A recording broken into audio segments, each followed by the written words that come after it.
you all for coming to this event, which is a book launch of The Meaning of Mouring, a collection of essays I had the supreme pleasure of editing over the last several years. The idea, and in fact the original event that had sprung this volume into being, took place here in this room in 2016 and was organized by myself and then the director of the Aquinas Institute, Richard Conrad, and it included 6 papers that are now all present in the volume.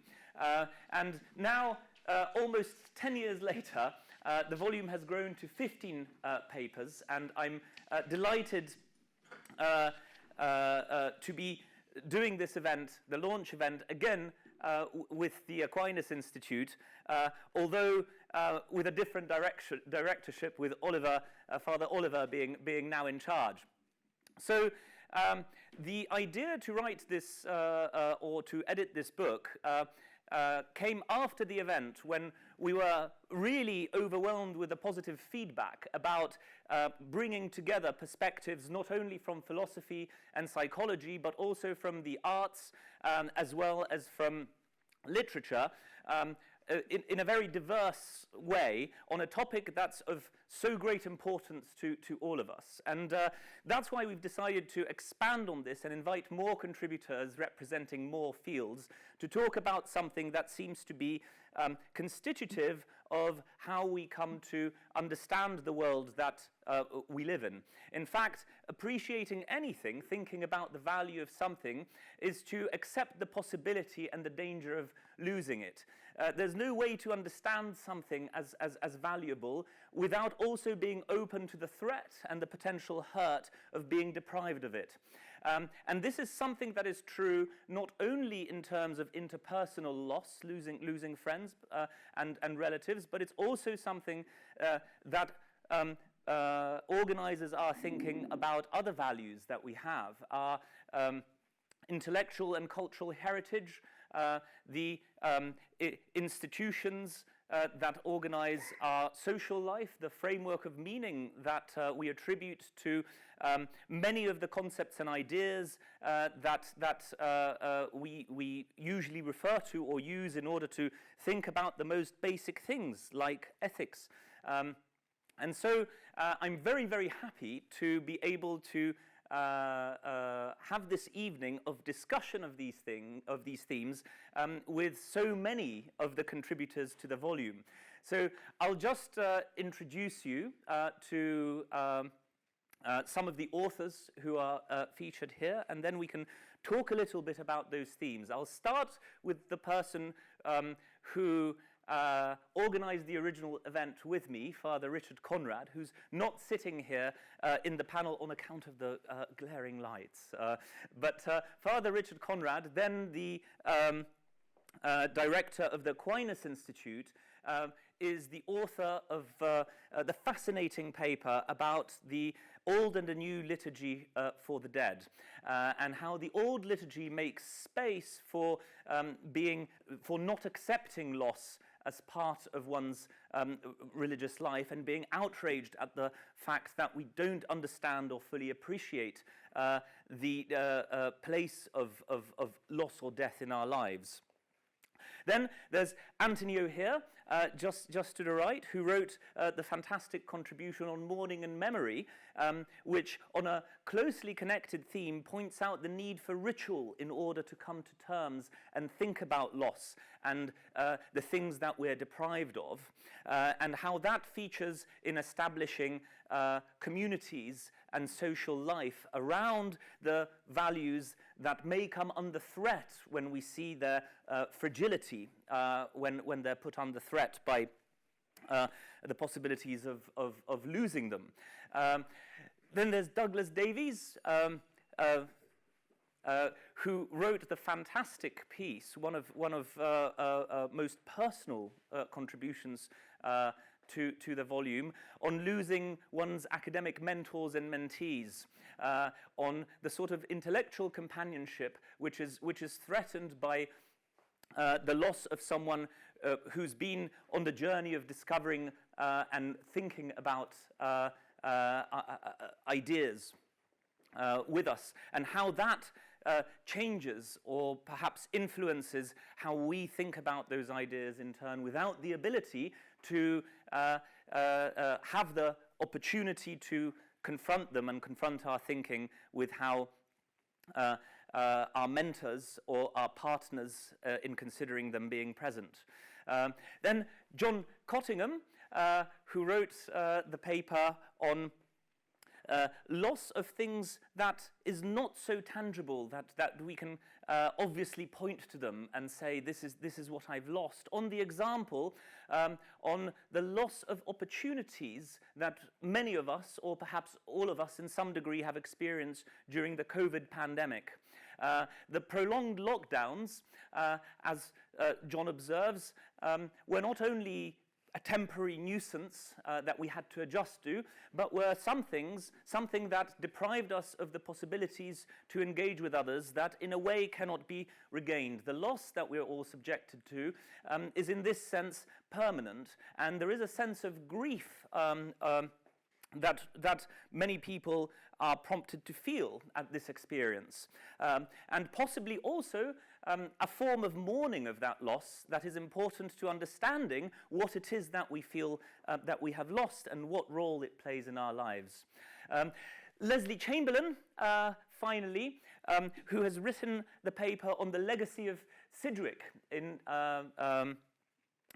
particularly English intellectual life, and the sense of mourning for the loss of certain principles that organized our thinking, or organized the thinking of a certain generation about ethical principles, and how that is something that is also felt as a loss, which needs to which requires coming to terms with from people whose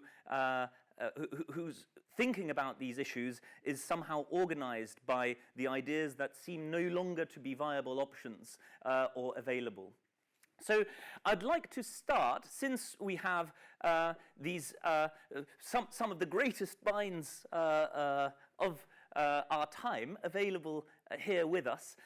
I'd like to start, if that's okay, perhaps with a few words from each of the authors present about their contributions to inevitably correct some of the misrepresentations that I have been guilty of in summarizing them just in a couple of words.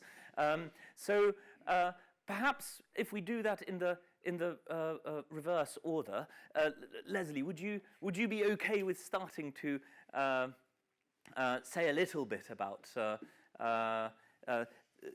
Sidgwick and ethics, and why the loss of this has been, on the one hand, as you say, so traumatizing, and on the other hand, which accounts for part of the trauma, received with so much glee on the other side. I should just say there's a floating mic which won't make anyone speak louder or be heard better, but it does help the sound to be recorded on the video. So if it's close to you, that would be brilliant. Yes, is that okay? Yes. Yeah. Hello, everyone.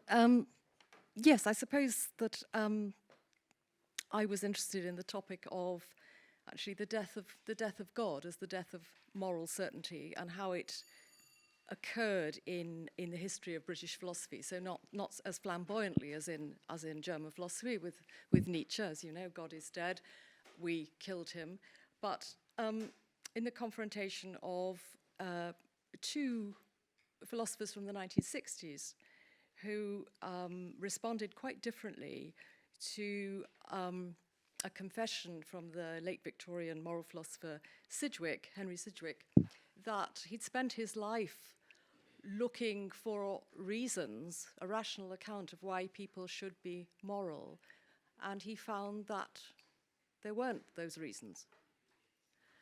And his dilemma was, shall I make that public? Can I make it public? I mean, it's a long time ago, but I think most of us in this room would still recognize the dilemma. Do you feel that you can hurl other people into radical uncertainty as far as the possibility of objective moral values is concerned? And I found that there were two responses in the 1960s, which after all, I think was the decade that so much changed in this country in my life, although I was still at school, but definitely that was the formative decade. And the philosopher Alistair MacIntyre, a communitarian, a Roman Catholic, a Marxist, a man who's used to having codes, moral codes to live by. Marxism gave him a moral code. When Marxism no longer seemed plausible, he turned back to his Catholicism. In philosophy, he counts as a communitarian. He wrote a very famous book called After Virtue. And in a way, he was responding to what I've called Sidgwick's dilemma. And he said that Sidgwick's dilemma, Sidgwick's moment, was tragic, confronting the realization, if you agree with that, that there is no external reason, no intrinsic reason why human beings should be moral. And I think that he then based a lot of his career as a moral philosopher on looking for ways in which the moral sense would be developed in community. None of us can deny that we exist in community, we need it, and perhaps that's the way that moral philosophy should develop, as opposed to trying to derive moral principles from reason. So he said it was tragic, Sidgwick's dilemma. Bernard Williams, on the other hand, who was very much, I think of him as a philosopher of the swinging 60s, radical non-believer, radical optimist in a new kind of liberal society. He was delighted. He thought Sidgwick was a boring, a boring late Victorian. He was part of what he called government house utilitarianism, effectively government house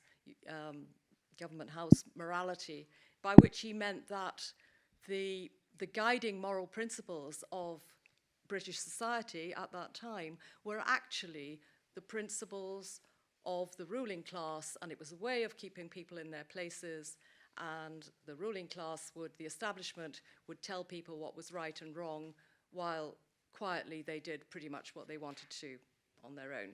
So he was delighted that Sidgwick's dilemma was, as it were, unmasked, made public. We have to look for our values elsewhere. We're not going to look to an establishment. We're not going to look to a body that hands them down to us, whether it's a church or whether it's a social convention. We're going to all individually work these things out for ourselves. And Bernard Williams was a radical individualist.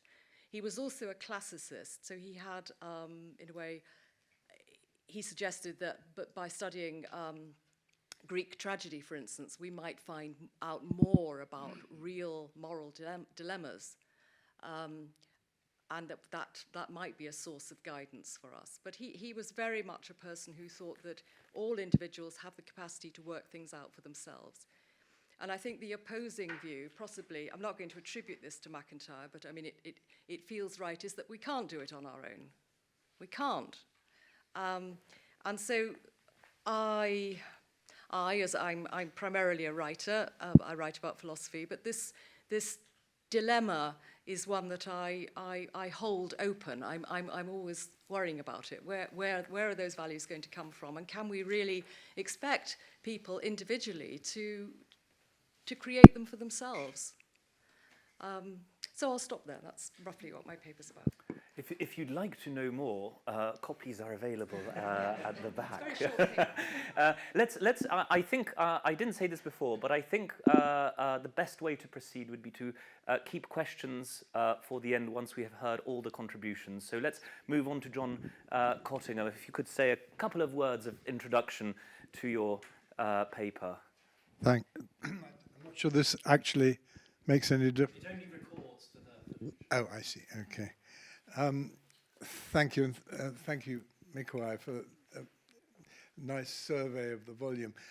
As Mikolaj mentioned, in my contribution, I start by reference to COVID, which was really raging at the time I wrote this piece. And we have a remarkable tendency to forget, I think, or to gloss over just how disruptive it was and the sense it produced of the intense vulnerability of the human condition and the fact that our projects at any moment can be interrupted.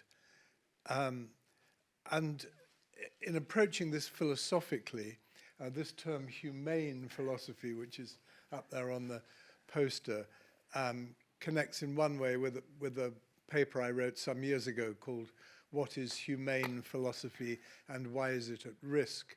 And it bemoaned the fact that a lot of Anglophone philosophy is becoming increasingly hyper-technical and concerned with minutiae, whereas I wanted to put in a plea for expanding philosophy so as to take account of all the resources of the human condition, poetic, imaginative, literary, and so on. And so in the paper, I do that by considering several poems, two of them by Gerard Manley Hopkins and Thomas Hardy, which connect the inner world of feeling and sensibility with the outer world of nature in ways which I think are illuminating and potentially transforming to the human spirit. It's not really possible to summarize that without going into the details of the poems, which would take too long. But perhaps just to say that both these poems and some of the others I discuss very much focus on the fragility of the human condition and the grieving that's necessary, I think, to come to terms with that cannot be glossed over in any kind of blithe optimism or facile utopianism. But I do end by considering the religious framework, the theistic framework, which very much want to suggest does not claim that everything's somehow okay.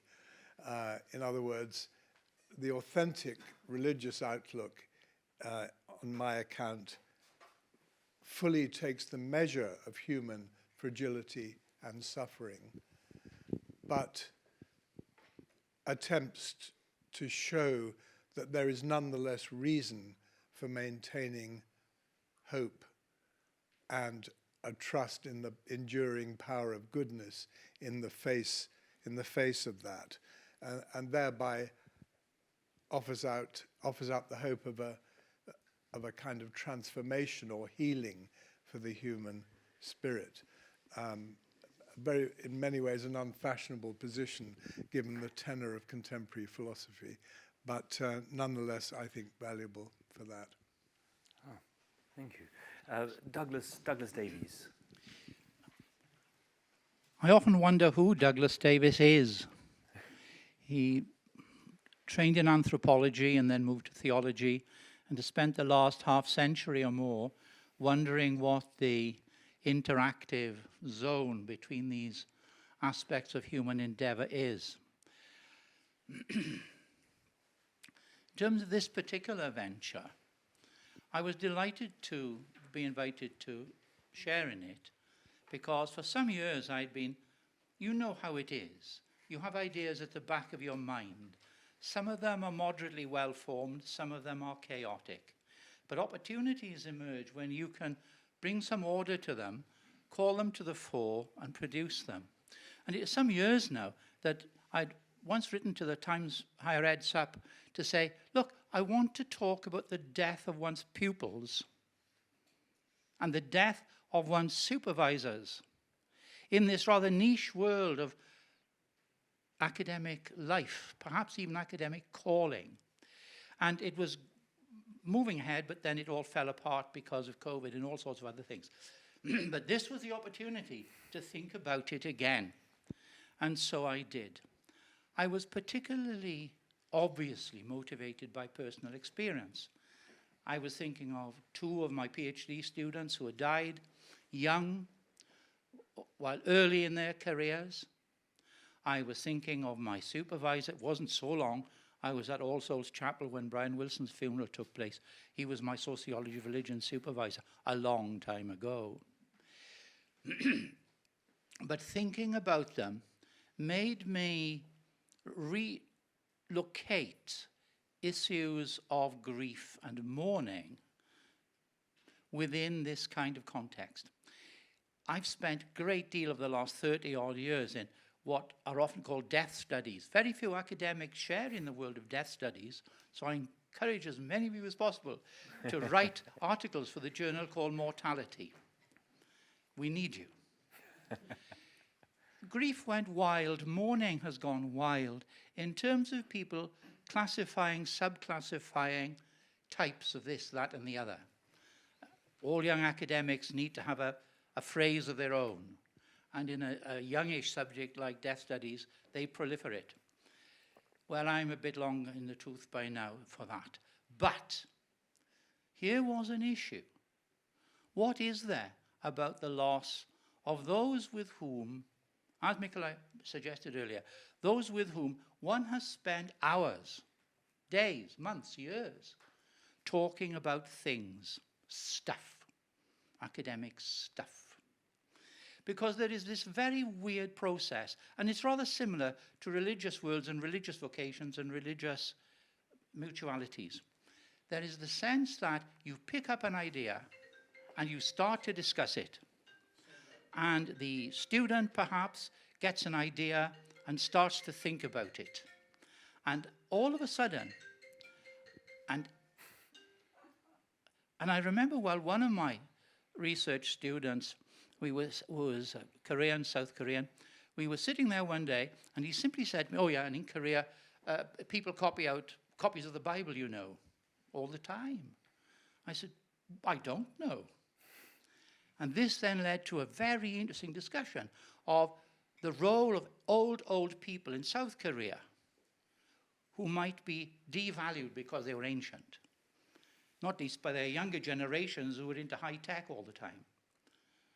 But through one particular pastor in one particular occasion, then it spread to other churches, old people could sit at home and copy the Bible.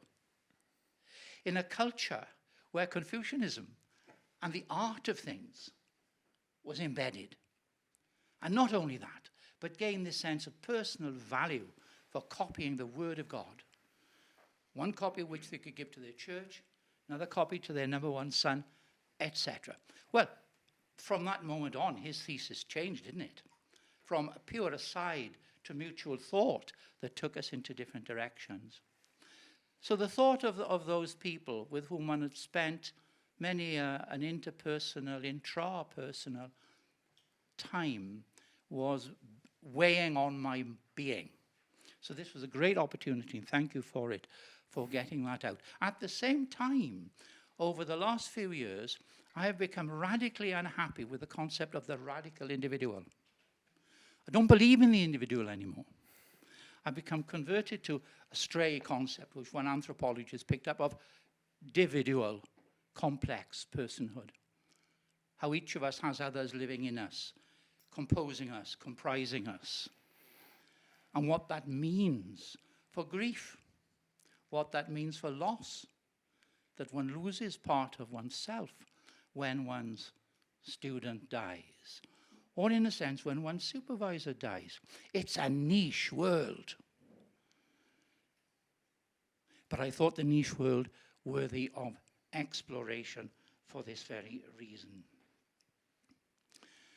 I've been very much, I end by a comment. Throughout my academic life, I've been very much involved with funerary rites, initially with a lot of stuff on cremation, then reusing old graves, then woodland burial. And now I'm very much involved in something we'll all be hearing very much more about over the next 3 months, which is the alkaline hydrolysis, the dissolving of human bodies. And I'm currently, this time next week, I'll be with the Church's Committee on Funerals in London, where we'll have an opportunity to kickstart them into thinking about what is the theology of dissolving persons. And theology, every now and again, needs that. Much as Amber's paper in the book has caused one of my students to think again, and it's been glorious. So really, that's what it was all about. in the sense of the change that goes on through a life as life experiences of sharing and loss, and musing on the nature of that loss, and also changing personal intellectual ideas of what is a person anyway, and how do we build that into understanding our loss, and or indeed understanding very contemporary funerary elements that we need to consider. This might be a very good place to do it. Thank you very much for that. I would just like to add one sentence, which is that your contribution was also extremely important for me, because one of the contributors to the volume, Roger Scruton, of course, was my academic mentor, and he was here in 2016 delivering the paper that ended up being a chapter in the book, which he had finished and sent off in December 2019, less than a month before he passed away. So I thought including both his paper in the volume and yours on that sort of loss was particularly a particularly fortuitous thing to happen. So thank you very much for that contribution. Anthony. Yes, I have three epigraphs to my paper. And the first one is, for some of you will recognize, is from the preface to the Mass for the Dead. Vita mutator non tollitur. So life is changed, not taken away. Against that, I set Geoffrey Hill's wonderful end of funeral music. Then tell me, love, how that should comfort us, or anyone dragged, half unnerved, out of this worldly place, crying to the end, I have not finished. And that leads me on to try to say something in a way between those two ways of looking at death. And I say something about the importance of personal mourning, and I draw quite heavily on C.S. Lewis's A Grief Observed, which I think really says everything that needs to be said in this area. So I'm not going to recapitulate that. But that led me on in my article to draw on, in a way, three personal thoughts, or not exactly experiences, but things I'm related to, about the millions of people who die without burial and without any kind of memorial or mourning. The first one, my wife's father was in Belsen on the second day, and he was in transport, and his job was to dig a pit and bulldoze corpses into it. I myself am part of the fallout from the Irish Great Famine of 1845 and subsequently, where 1.5 million people died, leaving aside all the ones who left. My ancestor was one of the ones who left. 1.5 million people died in 2 or 3 years, mostly in terrible conditions and, as I'll point out in a minute, unmarked. I've also been involved with something called the European Remembrance Symposium, which is a group of actually idealistic young people from the Central and Eastern European countries, most of whose names we hardly know and probably couldn't specify the boundaries. We couldn't specify the boundaries because the boundaries have changed all the time through history. Obviously, Poland is one of them, but I'm thinking of Latvia, Lithuania, and several others. Now, in the Bloodlands, from 1935 to 1955, 20 million people died. Of course, some of them were in the Second World War, but not all of them. And the countries involved don't particularly like the European, or some of them, the European Remembrance Symposium, because they don't want these things to be remembered, because they are sources of festering hatred. which is also true of some people of Irish ancestry looking back to the Great Famine. And so my question is, how should we mourn and remember people who are not commemorated or mourned without allowing old hatreds to fester? And I give a couple of examples from Ireland, where recently, despite the efforts of organisations like irishholocaust.org, there have been efforts for both Catholics and Protestants in some towns to actually, in some cases, to exhume people who were buried in a completely haphazard fashion during the potato famine, Great Famine. And in these ceremonies, there's a recognition of what happened, and there's in a way an acceptance of the evil that was done and a degree of forgiveness. And it seems to me that this is a very important part of mourning for people and examples where people have been killed or died in struggles, atavistic struggles between separate groups. And it seems to me that the attitude of the countries in Eastern Europe that don't want this remembered is wrong, because that will only allow things to fester. So what I end by advocating is that we should remember these things, we should mourn these people. If possible, as in some of the Irish cases, we actually find out their names, which are not known, and all parties descended from these various groups should recognize what happens in a spirit of mutual acceptance and admittance and forgiveness, which is actually something that Roger would very much have agreed with, given that his last book and his last thoughts are very much about compassion and forgiveness. And I think that here we have a very striking area in which we might think more about that. Of course, the book that you're referring to by Roger is the book on Wagner's Parsifal, in which he dwells on these issues in great detail. Or were you thinking of another? No. Yes. Well, no, but other things he wrote as well. Oh, right. but I do want to say I disagree profoundly with Roger on Parsifal, but not that point. Thank you. Alexander Stoddart, now here with us, sculptor in ordinary to the Queen in Scotland and responsible for the... correct, indeed. Gosh, so hard to get used to. Sculptor in ordinary to the King, of course, in Scotland, and the author responsible for the penultimate piece on the Glasgow necropolis. Penultimate piece in the volume on the Glasgow necropolis, and the place of sepulchral architecture and how we understand loss and how we come to mourn it.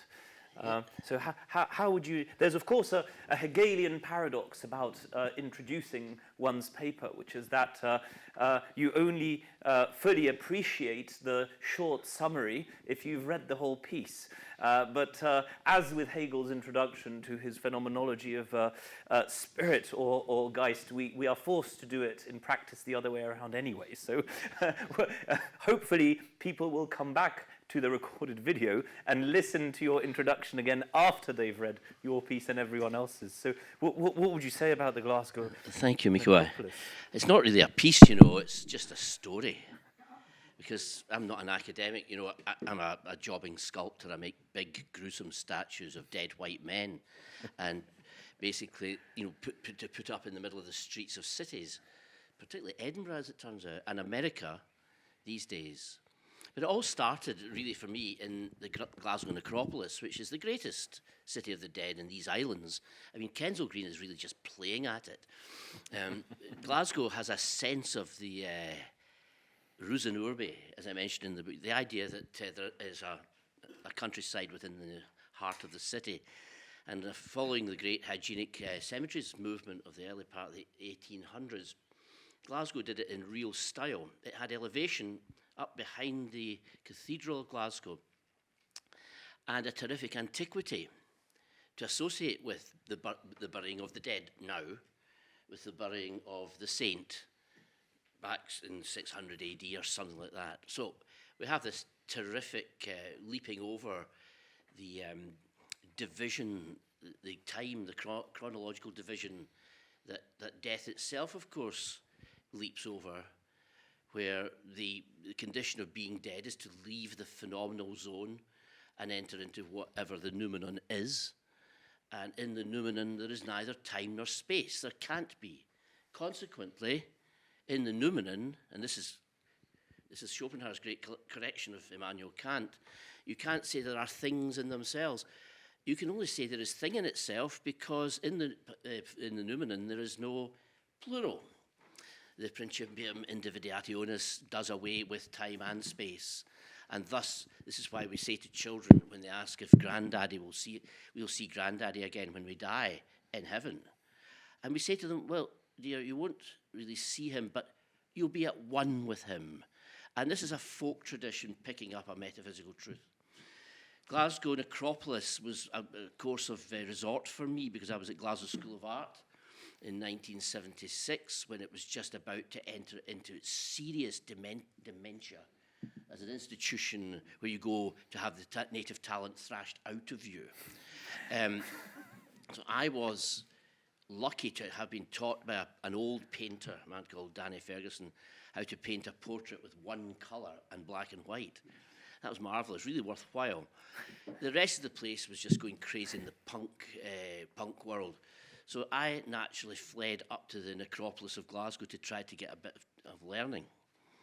And for this I was roundly mocked because I was seen to be seeking out the company of the last unemancipated social group in the world, which is, of course, the dead. I've always found them to be terrific companions, and when you're in a graveyard, you don't get trouble from the occupants, that's for sure. So it was up there that I realised that sculpture, particularly sculpture and architecture, of course, which is the natural home of sculpture, come to a point of immense cruciality when we deal with when we are not here. And they serve to mark not only the gateway, as it were, in a mausoleum, into the dead land, but they also serve to mark a spot where we, as vital and the quick, as you might say, we can't go. And I came to the conclusion that the festering antipathy towards this kind of thing amongst my contemporaries in all times was to do with the feeling that the monument is a barrier. And we can't go in there. It stops us going where the dead have gone. We try to pursue them in all sorts of different ways, and we use art a great deal for that. I mentioned in the paper that the crying starts at a funeral when the poetry begins. We all go to pieces. I mean, I was reading Robert Louis Stevenson's Hills of Home for my father's funeral 3 years ago now. And, one cannot really quite easily carry on. The same thing happens with the music. So these things actually do pursue into the noumenon. Well, anyway, I went to Glasgow Necropolis and saw the great monuments and realised that Glasgow as a city had really surpassed this civic action of metaphysical endeavour in a brilliant way with fabulous works of art and architecture. And the most important thing was the use of the classical architectural idiom, which I point out in the paper is characterised not only by stillness, but by a certain gormless naivety. Well, it's just two posts and a thing across it. Whereas in the Gothic, you've got fantastic involved engineering, thrusts, counter thrusts. That's why the Gothic is always so attractive, and that's why you can't think of the Gothic art, for instance, architecture in heaven. There's no Gothic architecture in heaven. It's too active, diving about, wolfish, like Ruskin said. Up in heaven, it's more like, well, it's like the big National Gallery in Washington, Pope. And that's because classical architecture is so still, reduced in its dynamics, but most of all, it's handed. That is, what's there is also here. And that is an action of nullification. So it leads us towards nothing, in a way. Rhyme in poetry has a similar function. Look, that's really all I've got to say just now, if that's okay. I'm sorry, but I didn't realise I'd have to say anything. I just thought it was a swally, Thank you so much for this, Sandy. Before everyone starts buying tickets to the Glasgow Necropolis on their phones, I'd like to ask Father Richard Conrad to say a couple of words about the old and the new rite for the dead. Thank you. Apologies for speaking sideways on, but I've developed a problem with vertigo and the lights were setting it off. I think it's probably best if I, so to speak, tell my story, which led into the paper that I wrote.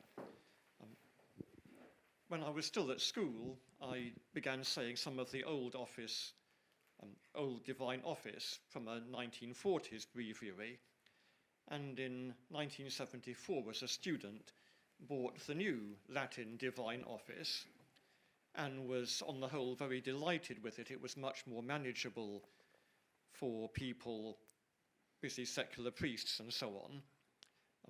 But I was disappointed by the new Office of the Dead, because the old Office of the Dead that I'd been saying when relatives died was engagingly different and through a prayer for the dead, with the repeated refrain, "Eternal rest grant unto them, O Lord." And the new Office of the Dead was forced into the normal mould, with "Glory be to the Father" rather than "Eternal rest." And the hymns which had been added and the intercessions were mostly for the living. And it seemed to me rather wrong to take away the opportunity to pray for the dead, which is what we want to do when someone dies, at least as Catholics. And praying for the dead is its own way of proclaiming our faith in life after death and the resurrection, whereas the new Office of the Dead was more didactic and a kind of in-your-face persuasion of the resurrection. And it seemed to be contrary to what piety demands. And then, soon after I joined the order, I was visiting my mother in the Better University in Cambridge, and happened to go to Mass at my old parish church, and it was by chance a funeral, and the priest came out in white vestments, which is now allowed, but began by saying, "I'm wearing white because we aren't meant to be sad." And that seemed to me a gross insult to the congregation there and completely unsympathetic. And then, of course, I got ordained and had to celebrate the occasional funeral in various parishes and places, and came to appreciate the new funeral liturgy, which was composed in the around 1970 and adapted more recently by the English bishops, and has a very sympathetic flexibility that allows the priest to engage with the mourners to develop exactly the kind of funeral liturgy that will really suit the occasion. And it's particularly good, if good is the right word, for the funerals of children, where the old rite was really quite unsympathetic. Though I do think a slight opportunity was missed by not recovering some of the medieval English prayers, well, prayers in Latin, but used in England in the Sarum rite of funerals, which are rather sonorous, and in fact had been preserved in the Dominican rite. So my experience of the liturgy of the dead is, if you like, mixed. but for funerals, the new rite has been very beneficial. Then, again, soon after I joined the order, I was giving a talk once, and after it, in the questions, a lady said that her husband had died relatively young, and for many years she had been angry with God about his premature death. And that made me realize and reflect on how one can be angry with God for allowing something unpleasant. And that fell into place later when I was studying Thomas Aquinas, who says that in order to be conformed to the will of God, we must sometimes want things that God doesn't want. God might allow someone to die, but precisely because we are meant to share God's concern for the people we are bound up with, we are meant to want that person not to die, which is an interesting and nuanced position.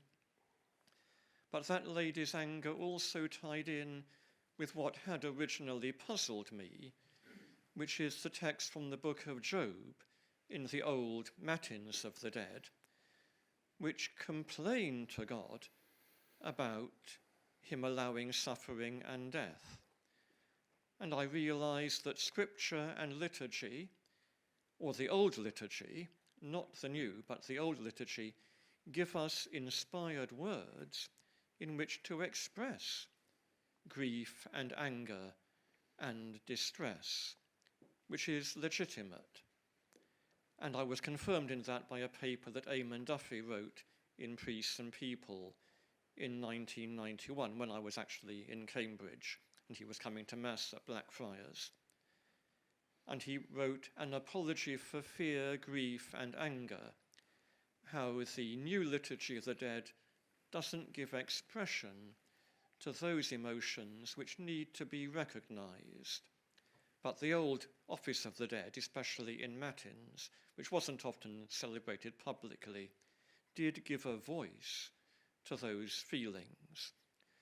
So I was very glad when Mikolaj organized that conference he organized here about 8 years ago, and I was able to draw all of this together and include in my paper that nuanced position of Aquinas, but also explore what the new funeral liturgy can offer for the mourners, if sensitively organized, and it can include also what you might call follow-up rituals like the month's mind and the anniversary Mass, which kind of liturgizes the progress through the stages of mourning.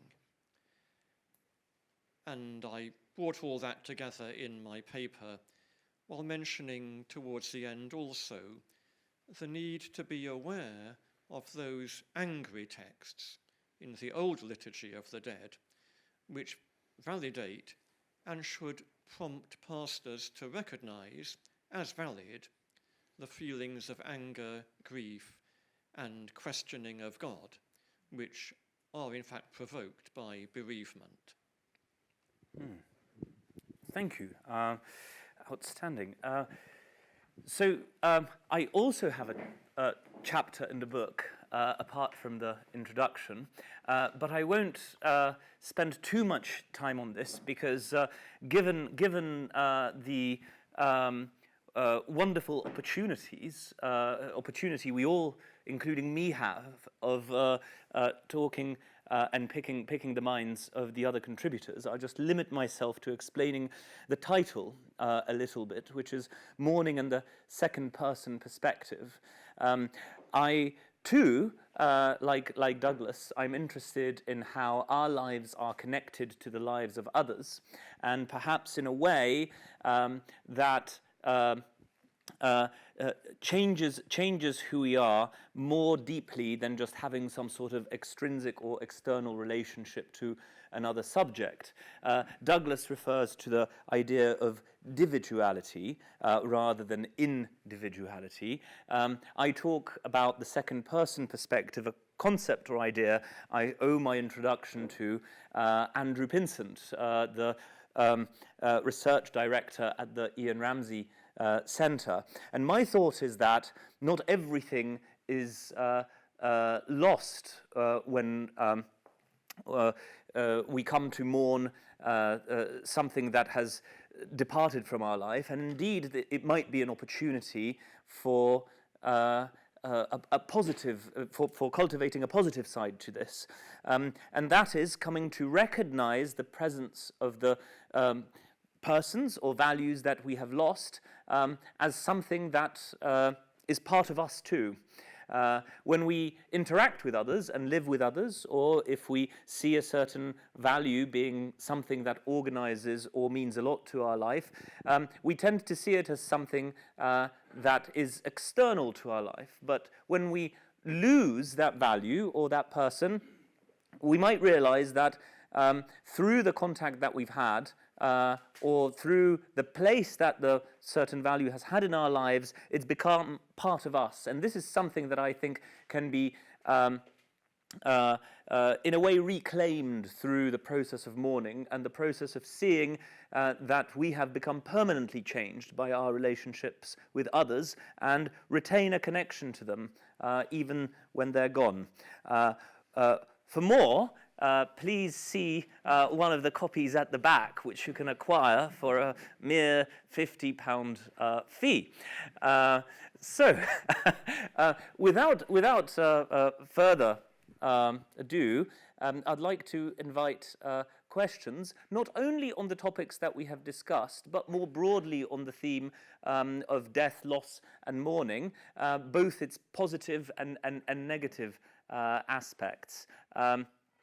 And I'd also like to just add that if the contributors gathered here would like to address questions to themselves, that's also something that would be fascinating for everyone to hear. So we're beginning a free-for-all, as it were.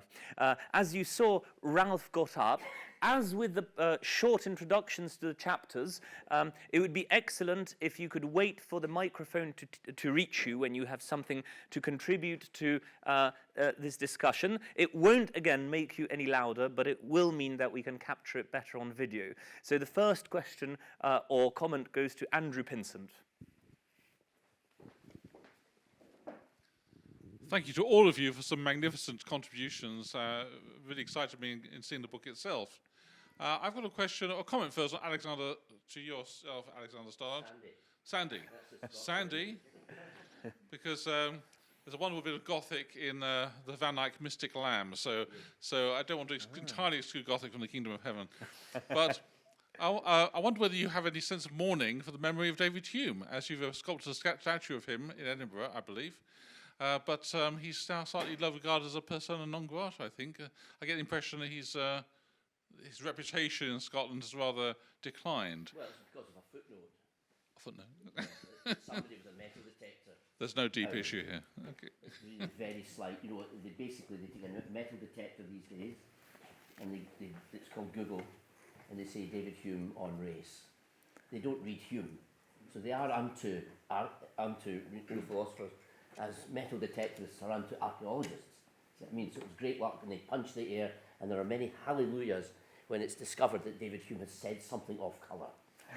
So I think David Hume's reputation is absolutely firm as possibly the greatest philosopher of the modern age in the skeptical tradition, way back to Pyrrho, who believed that nothing could be believed. Do you believe that? Anyway, so David Hume's position, I think, is unassailable. Edinburgh University recently took the name of David Hume off a tower in its campus because of this discovered footnote, and thus disqualified itself as being a university forever, in my view. They passed him by for moral philosophy in his own time, and now they did this. We were actually quite glad that this happened because the building was such a shocker, a real horror from the 1970s. We were quite glad about this, but now they name it by the street number. So David Hume, well, I wouldn't mourn for David Hume. I mean, wherever he is, it'd be a great disappointment to him when he had to actually go there. No, I wouldn't mourn for any of them. Largely speaking, I've made statues all my life of a bunch of perishers. Really, I mean, the thing is, greatness comes as a consequence of a tremendous cheek, essentially. I mean, I probably think James Clerk Maxwell would have been all right. But, you know, but David Hume, terribly twitchy. Adam Smith, I mean, he was stolen as a children by gypsies. And they gave the parents the boy back. They couldn't stand it. I've been fighting all my life to make a statue of the great politician William Gallagher in Paisley, the longest-serving communist MP in Britain. I mean, and we can do this, and I'll never get to do it, but I keep trying, because we know that Gallagher never came to power. Therefore, he can be a good guy. If he'd come to power, he'd be a world villain, right up there with Pol Pot. So I don't mourn for the subjects. The whole point of this is, when you make a statue of somebody who's dead, you set up in the middle of the busy politic an embassy of the dead. It's a transmitter out of this world of trivia, taxi cabbing, karaoke, all the garbage that we do, and suddenly you do something that's absolutely stationary. And of course, that's what Aristotle says, that life is identified fundamentally by movement. And this is one of the reasons why there are fantastic furies about statuary nowadays. We live in a movement-based culture. And so here's a statue that's standing there, not batting an eyelid. And the life thrust within the mob, it's always the mob, you know, we have enough locracy now, mob rule. The life thrust takes exception to that thing standing in their space, but moving not a muscle. And this, I think this is the really overarching reason. So, for instance, you see that there's the great outrages when statues of people go up who are nice guys. I mean, for instance, Sir John Moore of Corunna. You remember? Not a drum was heard, not a funeral note, as his corpse from the rampart we hurried.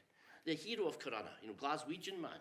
John Flaxman was commissioned to make a statue of him. The first statue in George Square in Glasgow. And that night, a bunch of galoots came out and started making V signs at the image, throwing mud at it and trying to pull it down. But he was a hero. It's the statue itself that can, and this of course goes right back to mythology, doesn't it?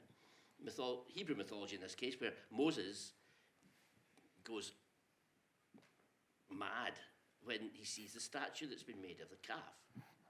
And that same rage, that fundamental rage occurs with sculpture right through. That's why sculpture had to be closed down.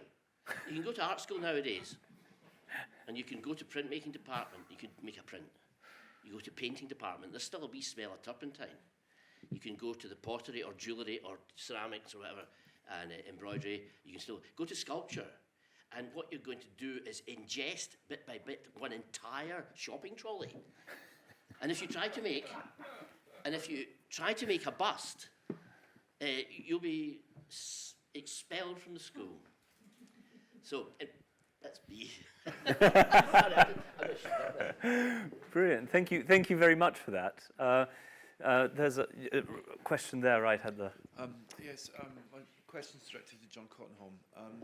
Were you happy with the brief summary of your chapter by our host here on the grievement? Probably not. Old ideas? Yes, I don't have any particular... Okay. I don't know how to put this now. I suppose I've recently read some of your stuff on Wittgenstein and religion. You seem to mourn the fact that Wittgenstein is actually in the past now, in modern analytic philosophy. And I also find Anthony Kenny said exactly the same thing in his second edition of Wittgenstein, the semi-popular edition. I don't know if you know what I'm talking about, yeah. And you seem to think that analytic philosophy has actually got too technical. Is that necessarily a bad thing? The only thing, because we're just talking about Hume, Hume's argument against miracles. It was good analytic philosophers that took that apart, and not just religious ones. Well, Yes, of course. Yes, I've no quarrel with the famous virtues of analytic philosophy: clarity, precision of argument.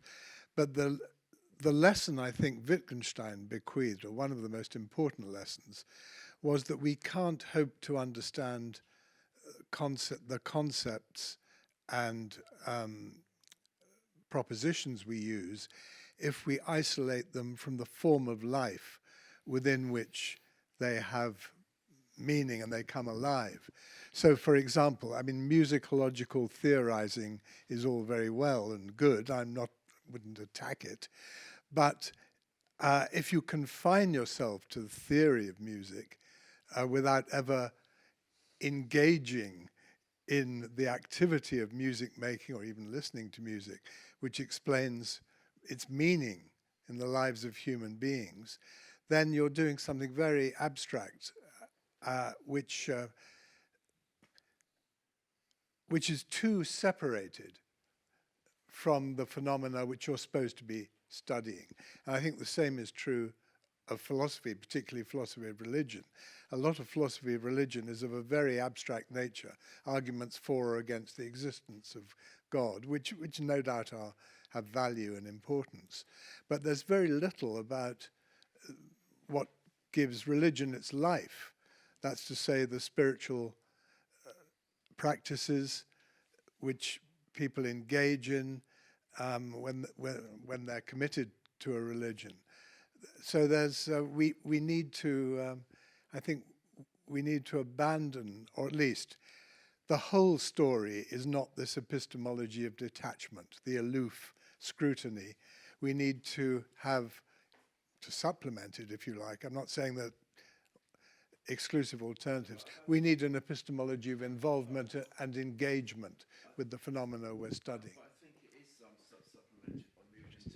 supplemented by moving into some certain aspects of theology. And when it comes to analytic philosophy, it's really as a second-order discipline anyway. It examines the first-order things. So, for example, philosophy physics studies general, relativity, statistical mechanics, quantum theory, in actually quite a good way. I mean, the way they sometimes clarify the bad use of language from scientists, and a perfect example of Lawrence Krauss's book, A Universe from Nothing. Philosophers, not just religious philosophers, just took that no, this is nonsense. It's just a bad use of language. So I think it is useful, and when it comes, when it does come to philosophy of religion, like William Lane Craig, Alvin Plantinga, etc., it's very much about the reason why they are analytic philosophers, because the Holy Spirit has descended upon them. We better have a quick second response to that, and then yes, philosophy is to some extent a meta discipline, as you say, a second order discipline. But for example, if we're studying grief, mourning, bereavement, if we remain at too abstract a level, just examining the relationship between the concepts without some connection with the lives of those who do grieve or mourn, then I think our philosophy is likely to be of only, as they say, quote, academic, unquote, interest.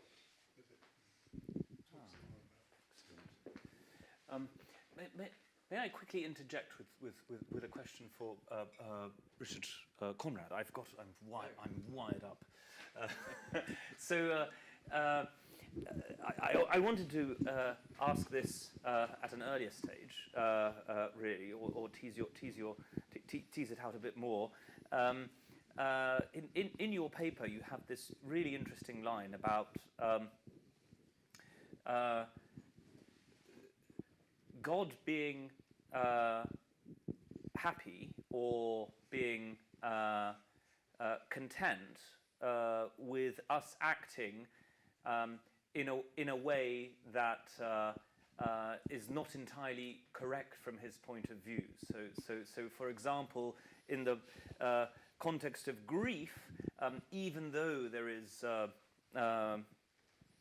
redemption, general redemption and resurrection and so on, feeling outraged at the death of someone might be the appropriate response, even though given the sort of God's eye perspective on this, this shouldn't happen. I was fascinated by that comment and just wanted to hear a little more about it. I think it probably deserves a separate essay or a separate book, but maybe if you could just say a couple more words about that thought.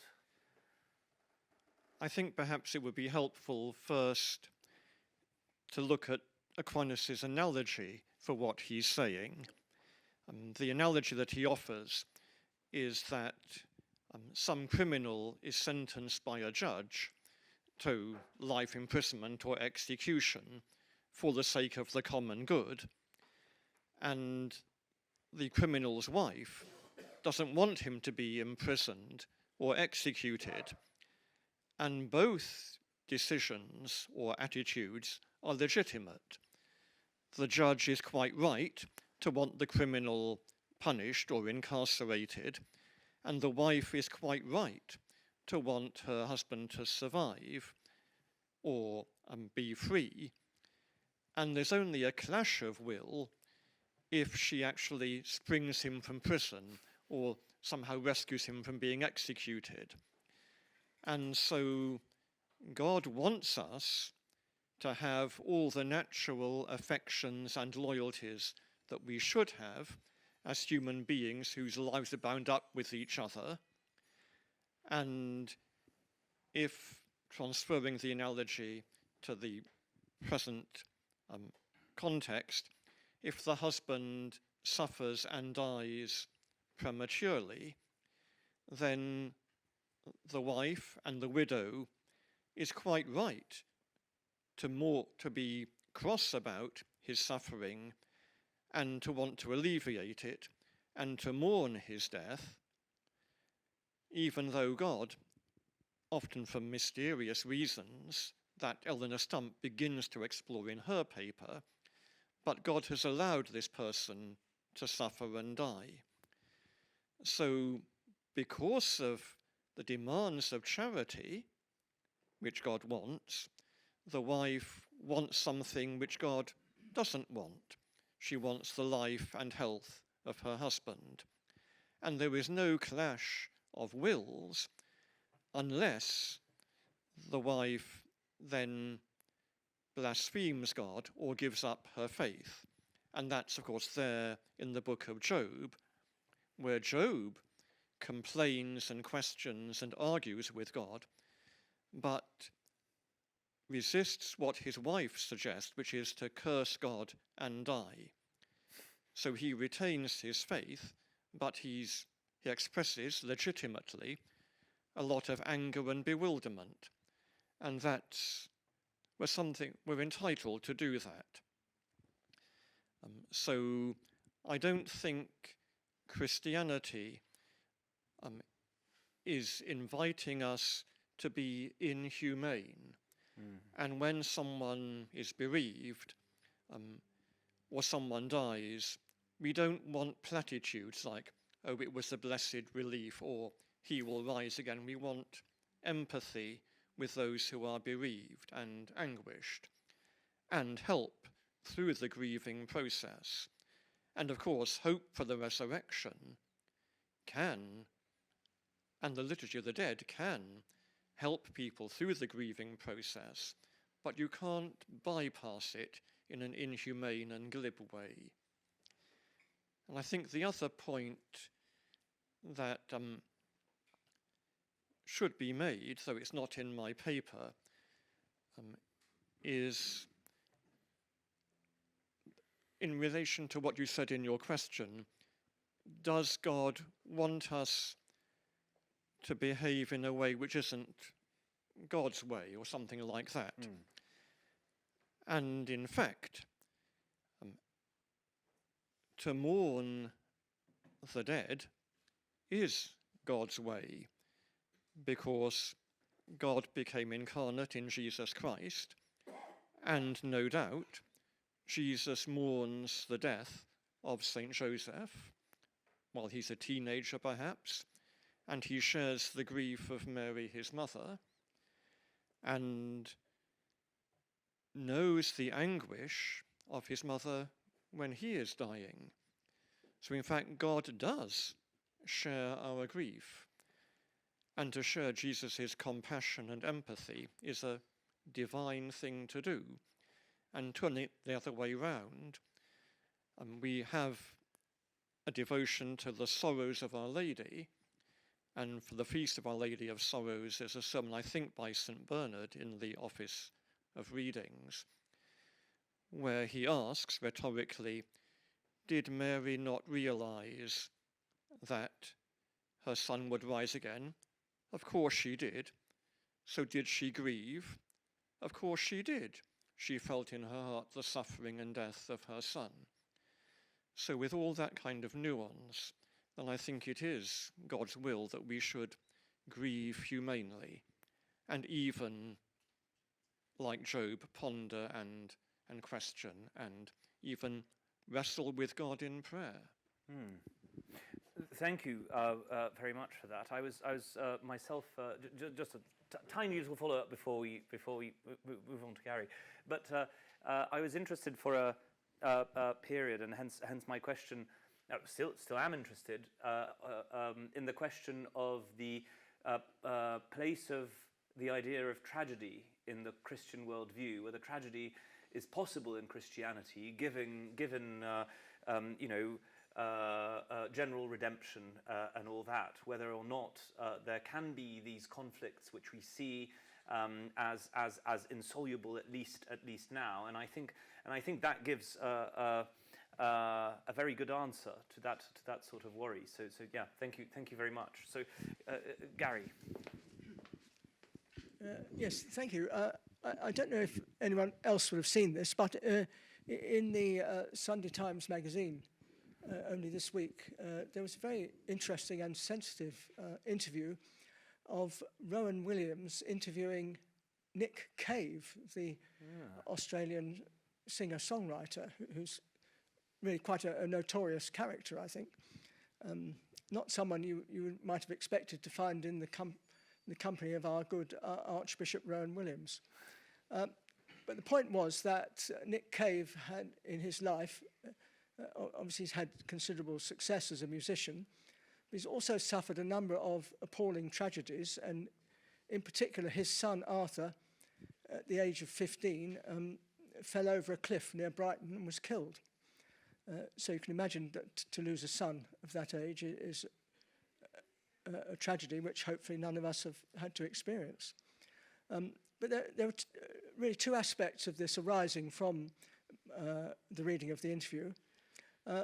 One is that Nick Cave said he in coming back to his creative processes as a musician after this tragedy, he found that he was, in his creative work, he was, as it were, trying to create a space for his dead son.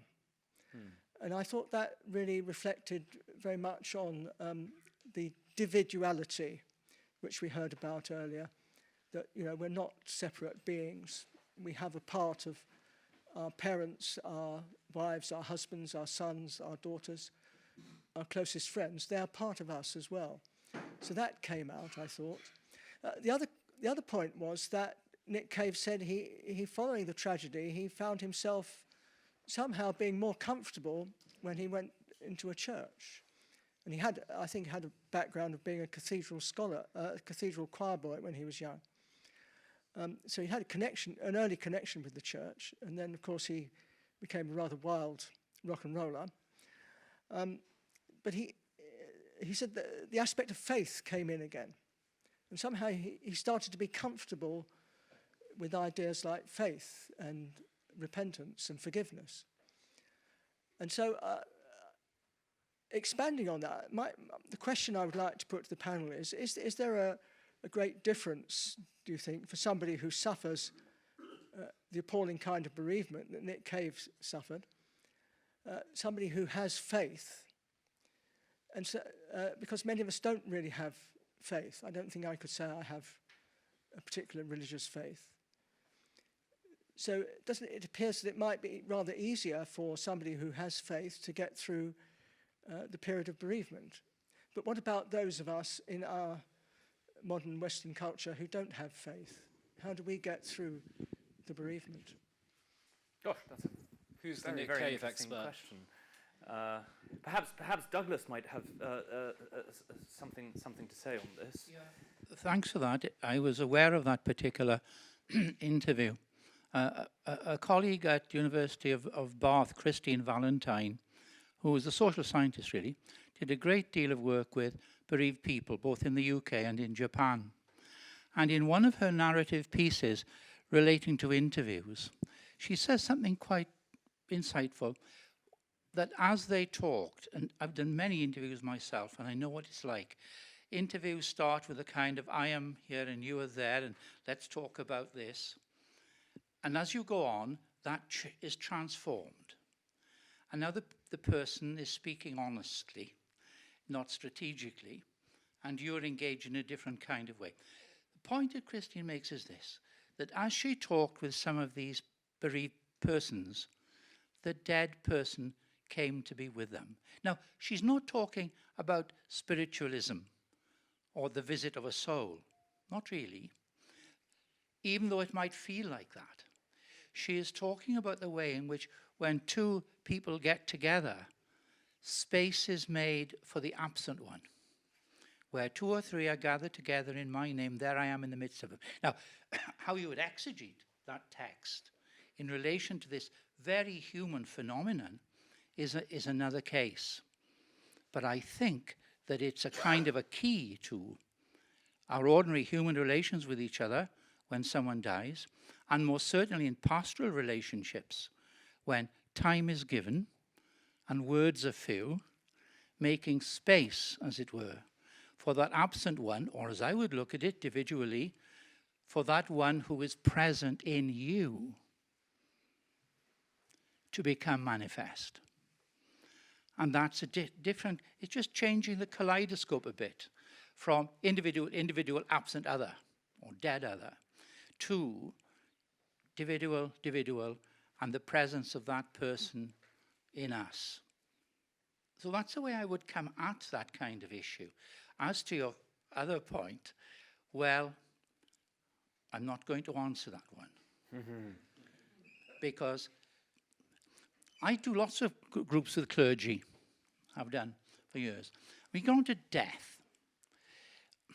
There was a study in the States many years ago, I tried to replicate in Britain and failed, that people were coming to the Catholic priesthood because they were afraid of death. And by coming closer to rites concerning death, they thought they were in control of death. It's a very interesting hypothesis as to the vocation to the priesthood. I did a study in Britain, failed to repeat that with Anglicans, but who knows.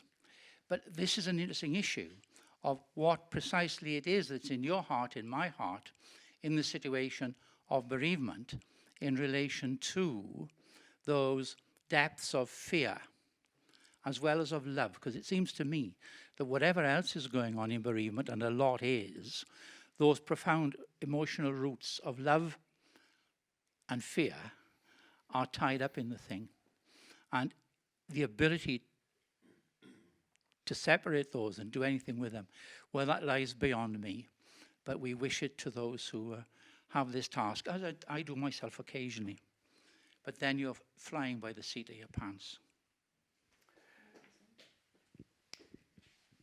Thank you. I just add my perspective, which is, I think, quite different from anybody else in the room, really, because I have accepted the death of moral certainty, and my project is really to accept it and not be flippant about it. How to deal without the guidance that many of you, I think, have. I don't have that. But what I would say about loss is that it generates, just like love, it generates a terrible energy. And for me, that is a deeply human problem. What are you going to do with your energy, your expressive power, the power to mourn, which is an expressive power? Are you going to weep? Are you going to wail? Are you going to sing? Are you going to sculpt? There seems to be a need to counterbalance loss with something that you can channel that energy into, perhaps a need to rebuild something, not in the place of what you've lost, but alongside it. The need perhaps to build a monument, the need perhaps only to make a mark, which is your answer, your gesture towards what you have lost. And so I would have a very secular answer towards what you're asking in terms of how we channel the energy that loss generates. And of course it generates the things we've been talking about. Mourning generates anger and fear, but most of us feel we want to get beyond that and build something with this energy that's been released by loss. And we do see it every day. The people who lose children, they found charities, well, that's a very common one, I think, or they found groups of people who've suffered similarly. That's one way of channeling the energy, and I think that would be a very useful avenue to go down in dealing with mourning in a secular society. Thank you so much for that contribution. This is, unfortunately, as the bell suggests, all that we have time for. For us, unfortunately, or at least, yes, but that's all that we have time for in the allotted time. If you'd like to learn more, there are copies available at the back. So come and talk to me if you're interested in acquiring one of those for your individual use. Before we break up, there's going to be just a little more time to fill up your glass once again and perhaps approach one of the contributors to ask any questions that weren't voiced during the discussion.